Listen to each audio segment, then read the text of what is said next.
Hi guys, welcome back, and today I'll be doing the next part for What If Universe 6 and 7 were 1. Now last time we saw what would happen during the 5-year time skip from Dragon Ball to Z, where there were some small changes with the likes of caulifla, keeping the group together quite a bit thanks to her heading around and training with anyone she can, which led to Raditz getting defeated a lot easier, and now we join our heroes about to battle the Saiyans. We see the group of Gohan, Chi-Chi, Yamcha and Chaozu facing off against Nappa.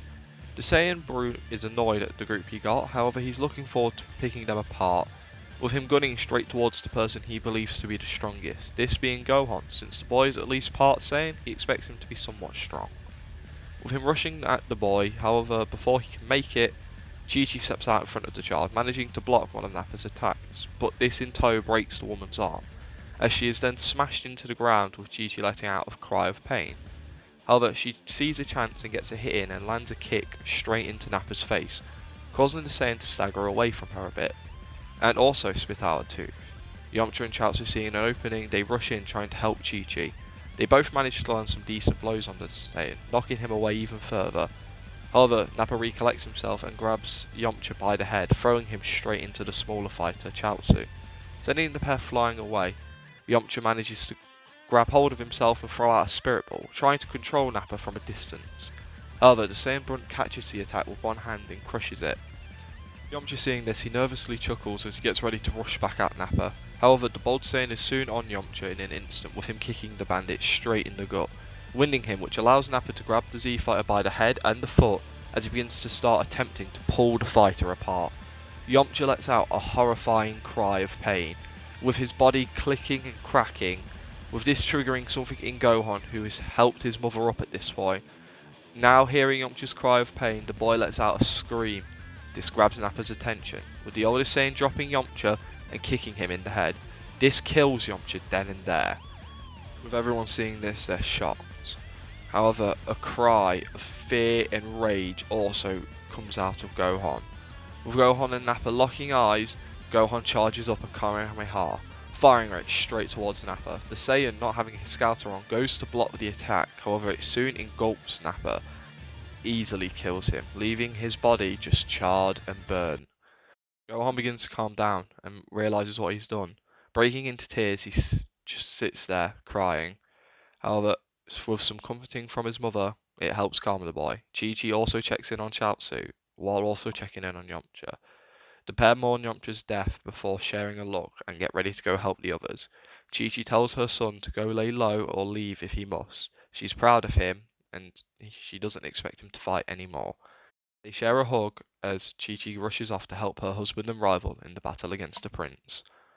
Now, the battle between Cabba, Krillin and Tien. Very strange fight from the get-go. At the start of the fight, Cabba shouts out, "What happened to Raditz?" as a fight breaks out between the three. However, Cabba's words confuse the two Z fighters, wondering why he's asking this, as from what they can tell, most Saiyans don't normally care for people. However, they do remember that Raditz said that over half the Saiyan population are good people and didn't like destruction, and are now wondering if Cabba is one of these Saiyans, like Goku and Tsuki. So they gamble and take a chance. Krillin, whilst he's having a collide with Cabba, with him speaking up saying, "We just sealed him away. He's alive, but right now he's just in a balloon until we release him." Cabba drops his guard a bit, leaving him to get attacked from Tien, knocking him back quite a bit. Cabba's battle stance drops a bit, almost letting his guard down, with him saying, "Are you telling the truth?" With Tien speaking up, "Yeah, he's just trapped in a little bottle, and for the time being."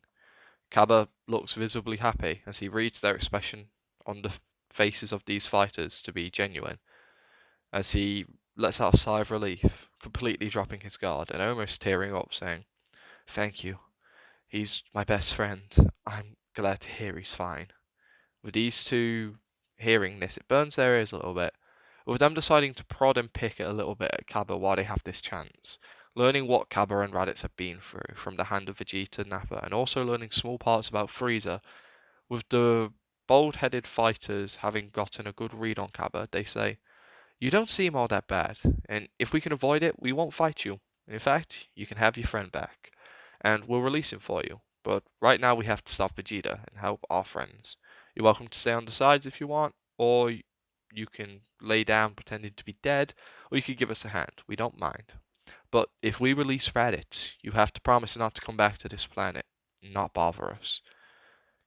This is a shocking thing to be offered to Cabba. After all, he came to this planet expecting to destroy and kill everyone on it. But hearing these kind words, it takes him off guard, as he looks concerned while looking over to Nappa, seeing him getting defeated by the young Saiyan Gohan, and also seeing Vegeta fight the two Saiyans race on Earth. With him knowing that one of them to be Kakarot, Raditz's brother, the Saiyan decides to help defeat Vegeta. Krillin and Tien thank Kappa as the three get ready to join into the battle that's going on between the three Saiyans. The three haven't taken a lot of damage, and it doesn't take them long to collect themselves as they head into battle with Chi-Chi and Chaozu. Now, the battle between Goku and Tsuki versus Vegeta is an intense battle, with the prince having the upper hand from the get-go. He rushes at the pair, hitting caulifla in the face. The girl takes the attack head on but slides backwards a little bit. Goku goes to hit Vegeta, however the prince blocks this, which is when Tsuki goes in to hit Vegeta, with the prince getting hit in the face by a right hook from the girl who was out of his line of sight, with Goku then landing a kick into Vegeta's side as the pair put their hands together and shoot off a combined ki blast, hitting Vegeta, causing the prince to go flying backwards. The prince is annoyed as he charges full speed, lariating Goku, causing him to go flying away, as he then turns his attention towards Tsuki. With him going to throw a kick in her direction, she goes to block, however Vegeta's speed is too much as he connects with her skull, dazing the girl and almost knocking her out. Prince then grabs hold of her tail and throws her off in the direction he had sent Goku, with him sending a barrage of ki blasts towards that direction. Goku catches himself before the ki blast hit as he fires off his own Kamehameha in an attempt to stop the attacks. With only stopping a few of the ki blasts, Goku is hit by a barrage, with this doing a lot of damage to Goku, who had took the attacks for Tsuki. With him seeing Vegeta coming towards them, he shouts out for his friend to come out of her daze. As him and Vegeta begin to clash, she wakes up out of her daze and jumps in to help her friend against Vegeta, the pair being able to do some decent damage in every exchange they do. Vegeta, however, is hurting them a lot more. Just as Vegeta's building some momentum, a shout of Dodo Ray and two blasts hitting Vegeta in the back grabs his attention. Looking back, he sees the other Z fighters, with Chaozu and Tien's hand pointed out in a pose. But the most shocking thing is Cabba, with the prince saying, "It looks like the soft Saiyan has chose to die by joining the Earthlings. You could have at least taken one of them out. Oh well, at least you'll die amongst the rest of you weaklings." Cabba shies away from this, however Krillin and Tien step out in front of him. The prince once again laughs as the Z-fighters begin to dogpile Vegeta. Cabba steps away from the fight, realizing that he doesn't have the nerve to do this. However, while being dogpiled, Vegeta is easily able to hold them all off, with him going on the defensive very fast, having to avoid attacks and block the attacks when they come towards him, leading to him only getting a few hits in every few minutes, with the Z-fighters getting in a lot more hits.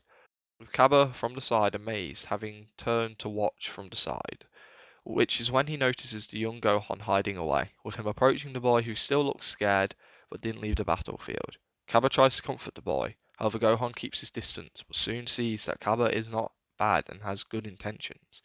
The pair sit and get to know one another from the side, Cabba and Gohan both not wanting to but are ready to jump in at a moment's notice.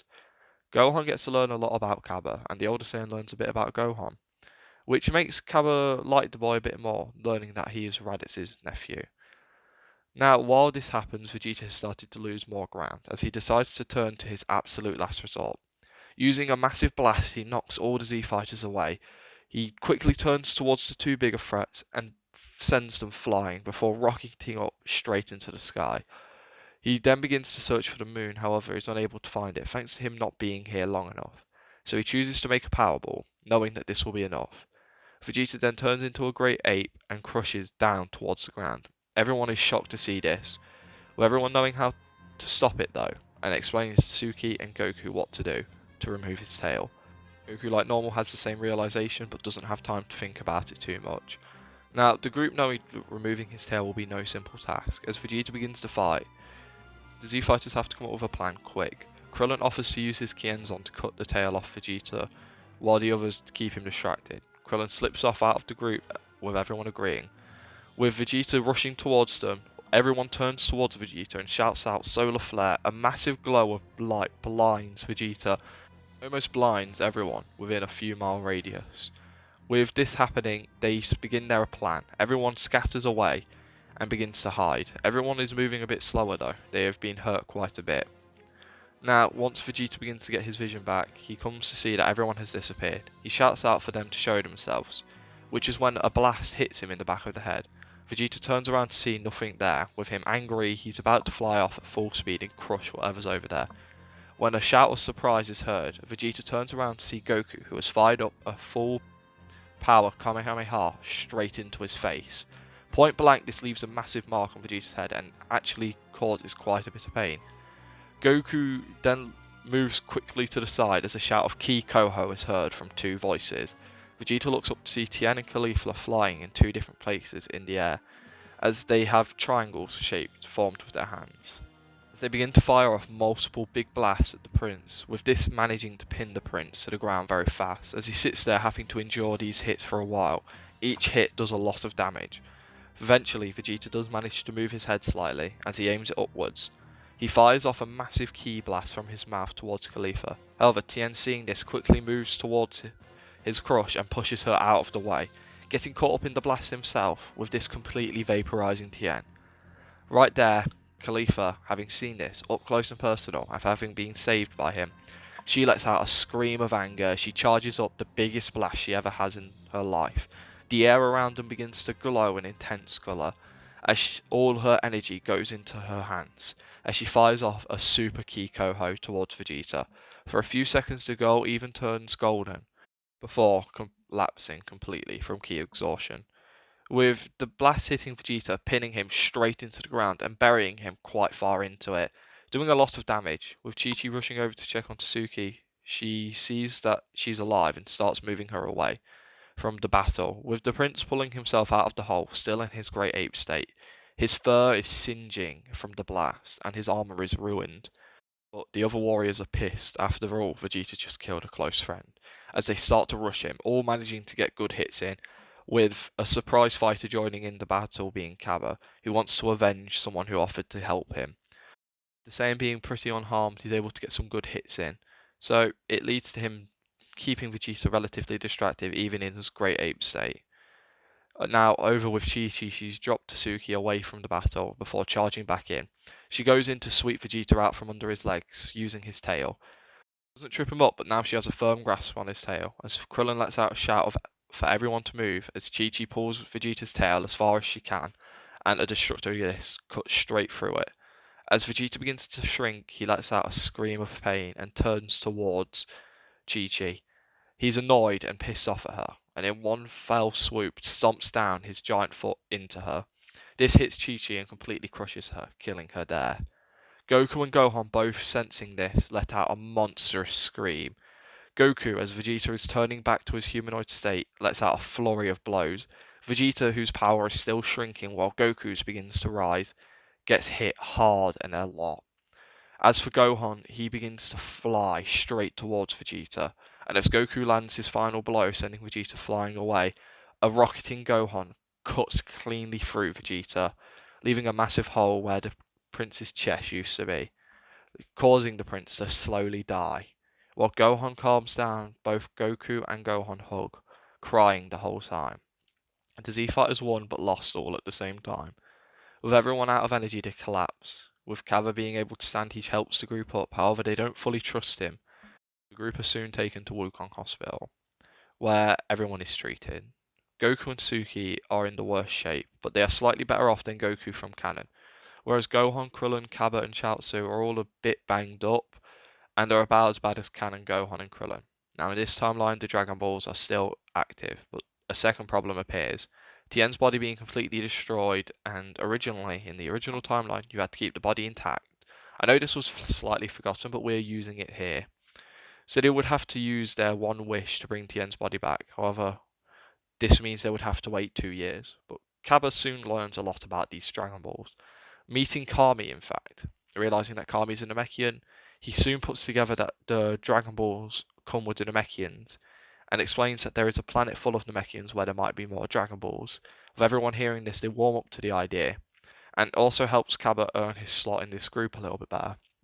So a plan is made to go to Namek, with Bulma getting some help from Cabba where she designs the ships using the 3 Saiyan pods which are still intact, causing it to be made faster and also to go a lot faster. So after a short bit of time and everyone healing up, the team of Cabba, Gohan, Krillin and Bulma head off towards Namek. This trip goes a bit faster than in canon, with Gohan, Krillin and Bulma learning about Cabba a bit more, learning about someone called Frieza and another person called Frost. However, in this timeline there is a change when they arrive on Namek. There is no Frieza or any Frieza Force soldiers here. So once they land, a group are greeted by a group of Namekians. Gohan and Krillin explain what happened, and after a quick check to see if these people are pure, they are allowed to use the Dragon Balls. With them gladly helping, the Namekians start splitting off to collect the Dragon Balls. It doesn't take them long to collect all the balls but one, and this is when they are told to head towards Guru's place, where 4 large powers are detected by the group. At first, when they sensed this, they were a bit nervous, but after getting to know the Namekians, they know they are safe. So when they start heading towards Guru's place and see the 4 fighters outside, they are shocked to see that one of them isn't a Namekian, and in fact is a girl. And as Cabba gets closer, he realizes this to be a Saiyan. With him landing, he gets up close to her. The girl's a bit shy and nervous and keeps her distance, but Cabba's interested, as he asks who she is, but 2 other Namekians step out in front of her, defending her. Of course, this is the Universe 6 Namekian, Sarnal and Pinal. Sorry if I said that wrong, I'm not great with this. But they stand out defending her, with Cabba putting his hands up saying he's just curious, he's also a Saiyan. With this grabbing the girl's attention, she walks out introducing herself as Kale, explaining how she was sent here years ago. Now, like normal, I'll give a bit of a better rundown of what's happened. So, in this timeline, Kale was sent to Namek having an unusually high power level. It's not too indifferent from Broly, but she is also a low class Saiyan. Of course, she wouldn't know this. Now, she was brought up on Namek under the guidance of Guru and Nail, with Nail sort of becoming a father figure to her in some sense. But also being trained up in combat, this is because she has a high potential, and Guru has been able to tell it from the day she arrived. He has yet to unlock her potential because he doesn't know what will happen. He can sense something in her and doesn't want to risk it. However, she has been trained up alongside Sarnal and Panal, who are both students of Nail. Nail is still the strongest Namekian on the planet, but these 2 are very close seconds, and all of them are bested by Kale, whose power is immense right now. It has led to these 4 sort of becoming much stronger than they would be at this point. And Kale is incredibly strong, the strongest thing that Gohan and Krillin have sent so far. But Cabba knows someone a bit stronger, and quite a bit stronger. But for now, that is a quick basic rundown. Now, while Kale is talking to Cabba, learning a bit more about the Saiyans, and also just Cabba learning a bit more about Kale, others are escorted into the building, where they meet Guru. Things here go pretty normal. Guru gives them the Dragon Ball happily, tells them to ask Kale to make the wish for them, and also offers to unlock their potential, with Krillin and Gohan getting their potential unleashed, leading to massive gains on their end. Now, once this is done, they head out with Cabba being able to sense Ki now, being able to tell that they've actually got a lot stronger, and that's what happened. Hearing that they got their potential unleashed, he's kind of curious to get his own done, but doesn't want to pry too much. So instead, they just head off, with Kale making the wish for them to bring back everyone who died, and also fix Tien's body, doing it in the other order I just said it, the weird way. Soon enough, everything's sorted, and they learn they have one more wish. With them having been surprised they had 3, they don't know what to do with the 3rd wish. However, they decide to just make it quite nice and simple and just use it to head home. But before leaving, they say to the Namekians that if they ever need anything, just get into contact to them. They don't mind how, they will be over here to help them as soon as they possibly can. The Namekians and Kale accept this as they soon head off back to Earth, as the Namekians get back to their everyday living. Namek gets to survive here, but we might cover something with it later. Now back on Earth, Tsuki and Goku have healed up pretty much fully, and have already got back to training. And the day they sensed that Tien and everyone else's power came back, they all rushed over. Goku, of course, hugged and kissed his wife at the first sight of her. I don't care what Super says, they have kissed. And Tasuki and Tien share this weird moment. Tasuki has sort of acknowledged the fact that she might have feelings for Tien, but doesn't really know how to display them. The two share a hug, which Tien is quite thankful for, as Chi-Chi sort of laughs from the side, and Yamcha feels a little bit left out, truthfully. So the group get back to training, and soon, before their eyes, the rest of everyone teleports in. Yamcha's a bit shocked to see Cabba. After all, he had died before everything else had happened, but is soon calmed down. Everyone is also surprised to sense how much stronger Gohan and Krillin had become. With them asking what happened, they have it very briefly explained to them. They also learn about the Saiyan who's on the planet Namek and all the strong fighters there. It's interesting to both Goku and Tsuki, who both want to go off and meet them, but they also want to get a lot stronger. They're trying to think of the most effective way to train, just while they're waiting for their bodies to fully heal.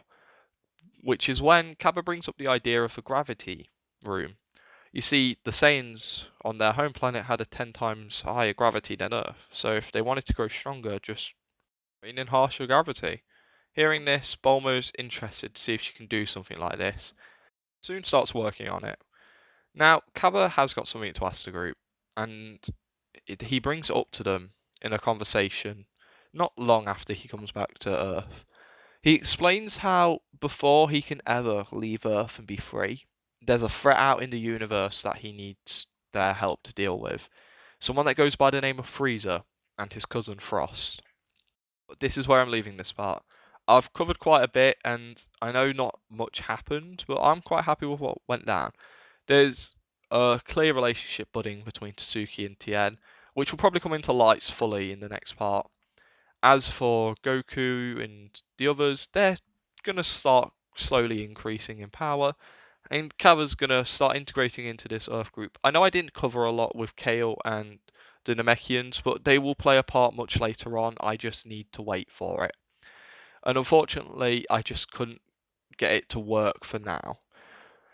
With that being said, though, I hope everyone enjoyed. I love this What If, and I've not touched it in a while because I couldn't write for it. I had a bit of writer's block for it. So, yeah, but I'm happy with how it turned out. I hope everyone enjoyed. Hope you all have a great day or a good night, and hopefully, I'll see you next time.